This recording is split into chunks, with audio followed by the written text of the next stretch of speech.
El Observatorio de Medios CUITESO presenta La Charla, una entrevista para poner en común.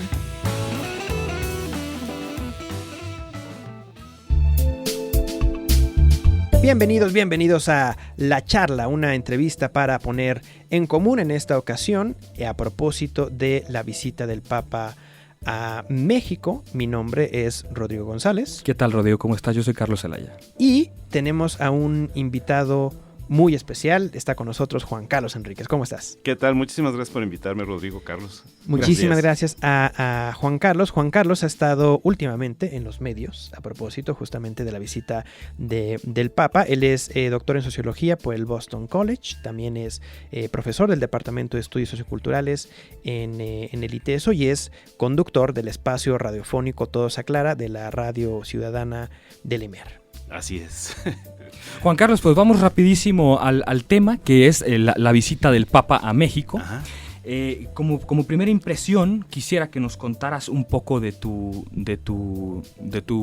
experiencia, en el hecho de que de qué manera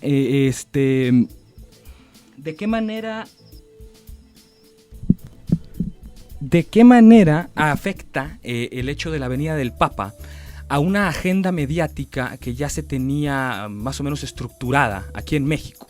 Nosotros tenemos información proveída por el equipo de Q-Medios de que el Papa acaparó la agenda, ¿no? Mediática en México, tanto de prensa como de televisión.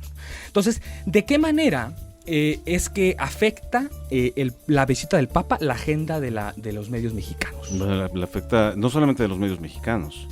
Es capaz de afectar, de colarse a las primeras planas de cualquier medio.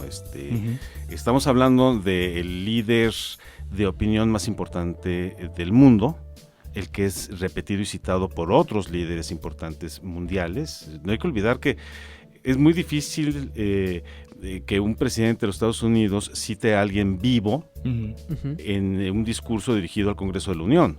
Vaya. ¿No?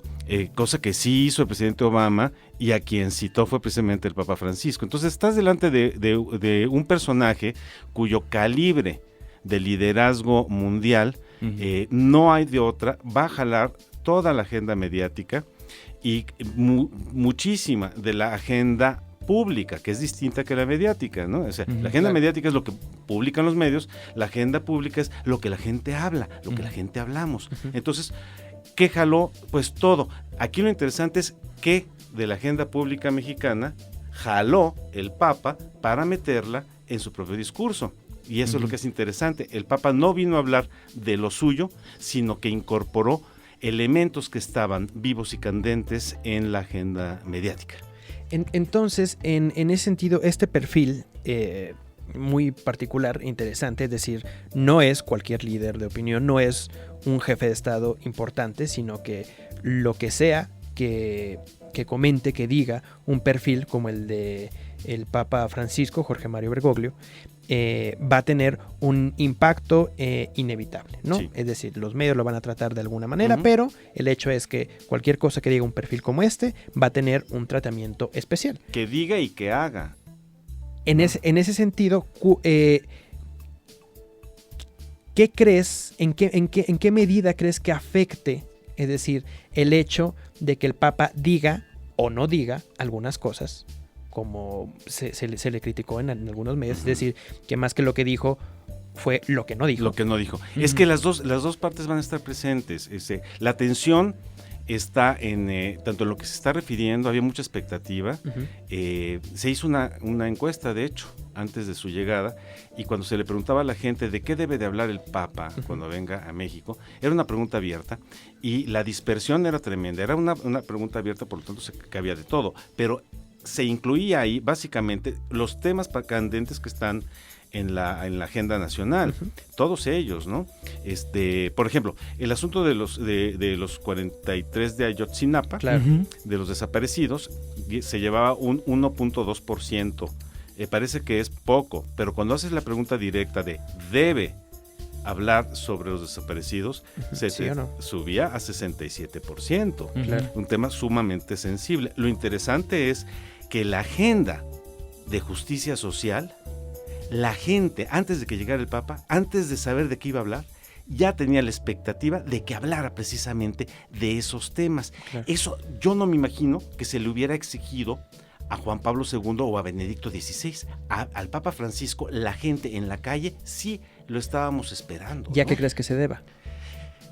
Yo me imagino que hay un mensaje que da la figura de este Papa en concreto desde el inicio. Y el mensaje es un Papa cuyo discurso gira en torno a la doctrina social de la Iglesia y hace al lado el énfasis en otro tipo de doctrinas, por ejemplo, en la doctrina de lo familiar, en la doctrina de la moral sexual, en otro tipo de enseñanzas de la Iglesia. Entonces, y este mensaje ha caído muy bien, este modo de abordar el discurso ha caído muy bien.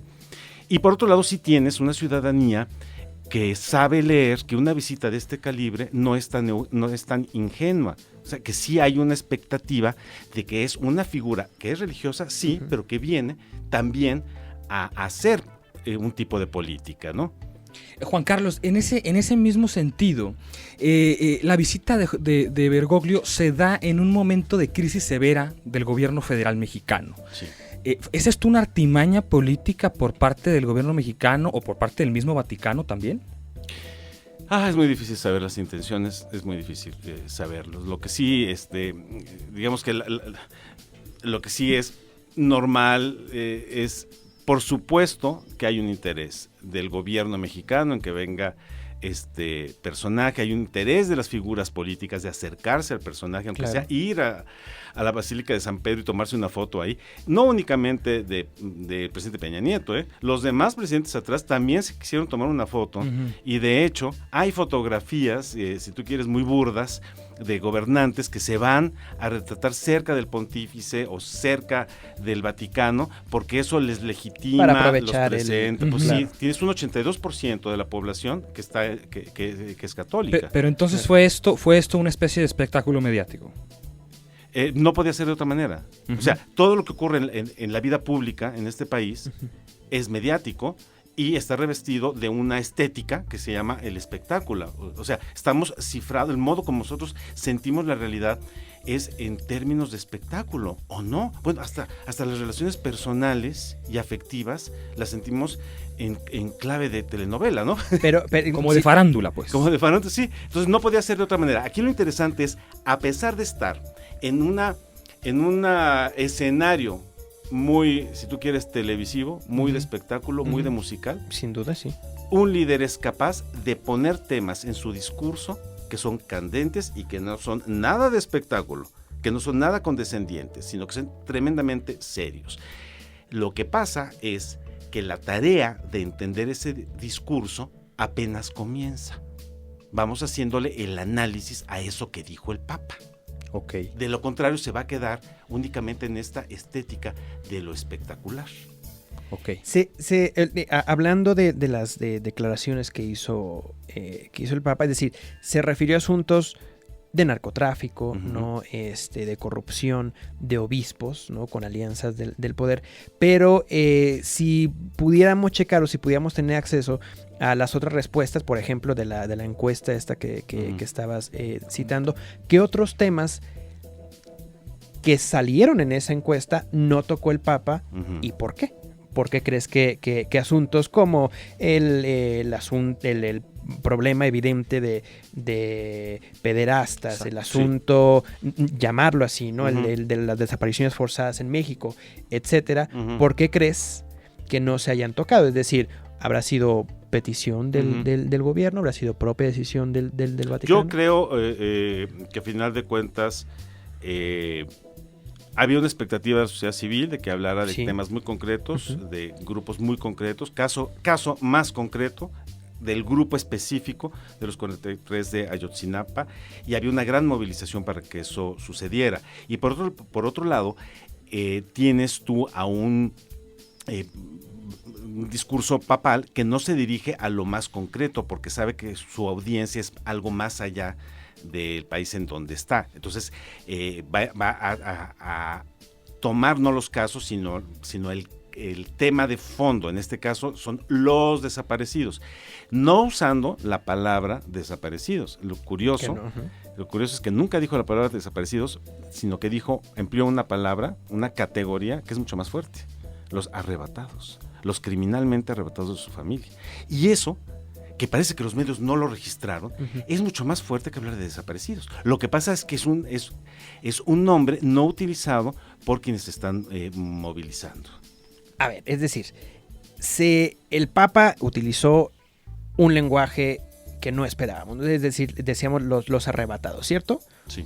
Y nos dices que pues que es, o tendría que ser más grave o más pertinente que haber dicho desaparecidos, pero el impacto tampoco fue que no se registró en los medios. Es decir, ¿cómo es Era que...? difícil que se registrara porque, a ver, la palabra desaparecidos,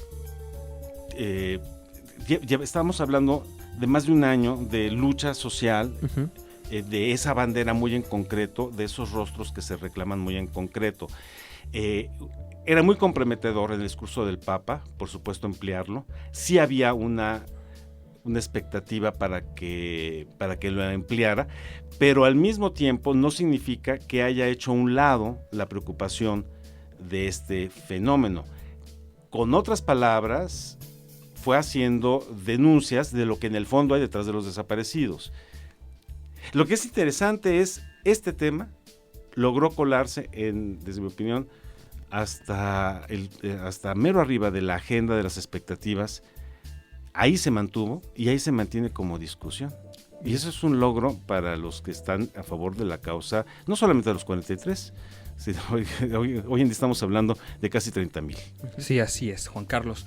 En ese tono también, yo quisiera que nos dieras tu opinión de... yo veo que aquí hay dos instituciones medianamente en crisis, ¿no? Número uno, el Estado mexicano, sí. Y número dos, la Iglesia Católica representada por el Vaticano, ¿no? Uh-huh. Entonces, ¿a quién le sirve más esta visita? Uh-huh. ¿Al Estado Católico como representado por el Vaticano, que de alguna forma, aunque sigue siendo la religión que tiene más fieles, de alguna forma tiene una crisis de credibilidad, sobre todo por lo de los padres pederastas, uh-huh. O a un Estado mexicano que no responde ante las peticiones de su público, sí. Más bien de su pueblo, uh-huh. y que está en un estado de crisis total de credibilidad? Mira, aquí hay que ver las cifras. En realidad, en términos de credibilidad, la Iglesia no está en quebranto en México. Se reconocen todos sus errores, incluso errores que rayan en lo delictivo, si uh-huh. tú quieres, uh-huh. Y sin embargo, el costo no llega a afectar la imagen pública. Con cifras en la mano te lo estoy diciendo. Junto con la familia y la universidad, son las tres instituciones que gozan de mayor prestigio y credibilidad en este país. Uh-huh. Y luego se abre un bache enorme, ya empezamos a hablar de los desacreditados, y por supuesto las instituciones del gobierno quedan hasta mero abajo. Uh-huh. Bueno, en el sótano, por supuesto, están las policías, los diputados, etcétera, ¿no? Pero, es decir, ¿dónde está el descrédito? Está por parte del Estado.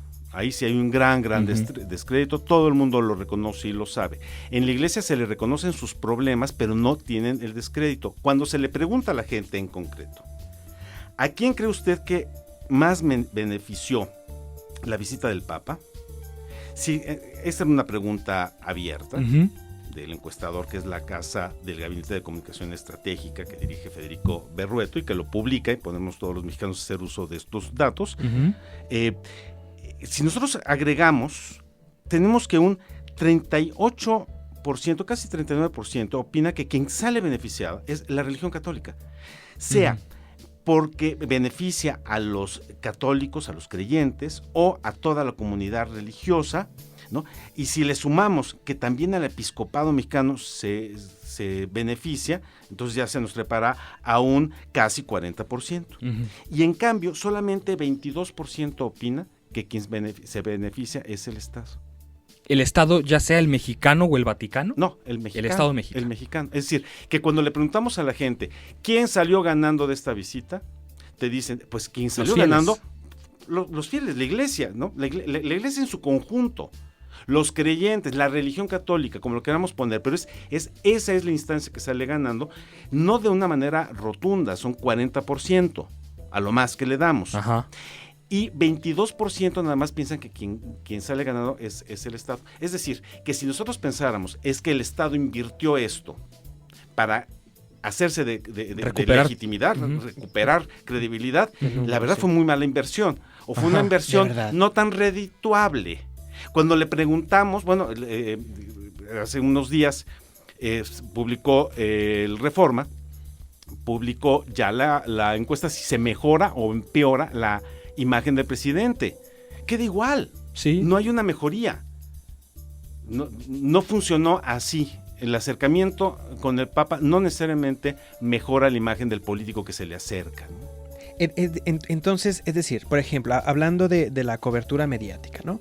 Es decir, que en el noticiero más importante, alrededor de un 60% de los contenidos del noticiero más importante del país, que es con López Dóriga, hayan sido dedicados a el Papa, que hayan sido acompañados con notas del presidente, es decir, la transmisión en vivo especial de 4 o 5 horas con close-ups a Peña Nieto y al Papa, es decir, que haya ido el Papa a Chiapas, ¿no? Con Velasco de gobernador, que sabemos que hay una cobertura muy especial ahí por otras intenciones que puede que haya o no. Todo esto no afectó, según estos números, en la percepción que se tiene del Según estos números, afecta, o sea, mejora la imagen un 20 y tantos %, pero no es contundente, no inmediatamente mejora la imagen del gobierno. Ahora, ¿mejora la imagen de la iglesia? Sí. Sí, parece que sí. Y yo creo que sí, porque muestra un lado que por lo general no estamos conscientes de esta iglesia. Simplemente la visita a Chiapas, lo que descubrimos es, oye, es que hay una iglesia del lado de los más olvidados de este país que está construyendo la iglesia que todos desearíamos tener. No porque todos nos volvamos chiapanecos, no, sino que uno quisiera ese tipo de iglesia, ¿no? Entonces, la muestra y eso enciende. Hay una serie de denuncias que queríamos escuchar por parte de un líder mundial que las formuló este Papa. Es, por ejemplo, el reclamo que le hace a las jerarquías católicas, claro, el reclamo que hace al mundo de la política, que ha olvidado el bien común y únicamente se beneficia a sí mismo. O sea, todos esos discursos fuertes sí fueron bien acogidos. Entonces, yo creo que a final de cuentas quien sale robustecido sí es la imagen, no de la iglesia jerárquica, sino de la institución general de la iglesia, y me atrevería a decir de todas las iglesias, cuando se acerca el contenido moral al tema de la justicia social. Juan Carlos, en el entendido de que Francisco sí adhiere estos o habla de estos temas tan escabrosos en México en su discurso, pero lo hace de una manera implícita, ¿no? Entonces, no era realmente necesario incluir palabras clave como los 43 desaparecidos, Ayotzinapa, corrupción por parte de los políticos, más de la mitad de este país es pobre, ¿no? Que bueno, a fin de cuentas eso le conviene medianamente a la Iglesia Católica, pero no era necesario ser un poco más claro, un poco más contundente, más fuerte con los problemas que realmente tiene este país. Yo creo que fue muy contundente. O sea, cuando te está denunciando el mundo del descarte, la cultura del descarte, es mucho más contundente que cualquier partido político en México se ha atrevido a decir. Nosotros descartamos seres humanos. En los temas penitenciarios sí, pero también en las culturas distintas. Entonces yo creo que sí hubo una contundencia en ciertos aspectos, en otros aspectos no como hubiéramos querido que fuera, pero a final de cuentas, creo yo que el Papa Francisco el Jesuita, como muchos le dicen, no es el Cid campeador. La pregunta es si nosotros somos nuestros propios Cides campeadores. Y tenemos que parar aquí. Sí, Porque digo, si no es nos que amanecemos. nos vamos a hacer una serie de documentales aquí, ¿no? Para el cable incluso. Pero Juan Carlos, muchísimas gracias por No, haber hombre, estado gracias a ustedes, de veras, gracias por la invitación. Me la pasé muy bien. Qué Pero bueno, bueno. qué bueno. Pero bueno, muchísimas gracias, Carlos Zelaya, también. Muchísimas gracias a usted, don Rodrigo, por invitarme y también a nuestro invitado, gracias por estar aquí. A ustedes, muchas gracias. Saludos a todos los de la charla. Exacto. Y pues bueno, para terminar, primero agradecerles que nos hayan escuchado y segundo, los invitamos a que nos sigan en nuestras plataformas digitales. En Facebook como Observatorio de Medios Cuiteso, en Twitter como @cumedios, en YouTube como Cuiteso TV y en nuestra página web que es cumedios.iteso.mx. Para escuchar el resto de nuestros podcasts. Muchísimas gracias. Esto fue La Charla. Gracias por escuchar La Charla, una producción del Observatorio de Medios QITESO. Visítanos en nuestra página de internet qmedios.iteso.mx.